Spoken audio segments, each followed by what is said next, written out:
Hello అందరికీ. Night కొంచెం అన్నం మిగిలిపోయింది ఉండే, దాన్ని వేస్ట్ చేయడం ఎందుకని చద్దన్నం అయితే వేసుకున్నాము. అది ఎట్లా చేసిన ప్రాసెస్ అనేది నేను ఇంకో వీడియోలో చూపిస్తాను. వీడియో తీయడం మర్చిపోయినా, బట్ నెక్స్ట్ డేనైతే అయింది, ఫుడ్ బాగానే అయింది. ఎప్పుడు ట్రై చేయలే, అందరూ అంటూ ఉంటే విన్నాం, కానీ ఒకసారి ట్రై చేద్దామని ఇట్లనైతే చేసినాము. టేస్ట్ అయితే మంచిగా కుదిరిందండి. మంచి పాలన అల్లనే తోడుపెట్టినందుకు పెరుగు అనేది రైస్కి పట్టుకొని మంచిగా కూడుకుంది. సో ఇప్పుడైతే టేస్ట్ చేద్దాం ఎట్లుందో. నాకైతే చాలా బాగా నచ్చింది. ఇందులో ఇంకా కొత్త ఆవకాయ వేసుకొని తింటే సూపర్ అనిపించింది. కొందరు పచ్చిమిర్చితో తింటారు, కానీ నాకు అంతగానం ఏమనిపించలేదు. కొత్త ఆవకాయ వేసుకొని తింటే సూపర్ అనిపించింది.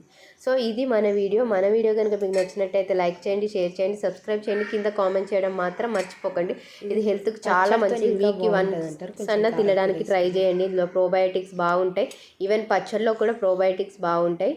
సో ఒకసారి మీరు కూడా తప్పకుండా ట్రై చేసి ఎలా వచ్చిందో కింద కామెంట్ బాక్స్లో నాకైతే కామెంట్ చేసి తెలుపగలరు.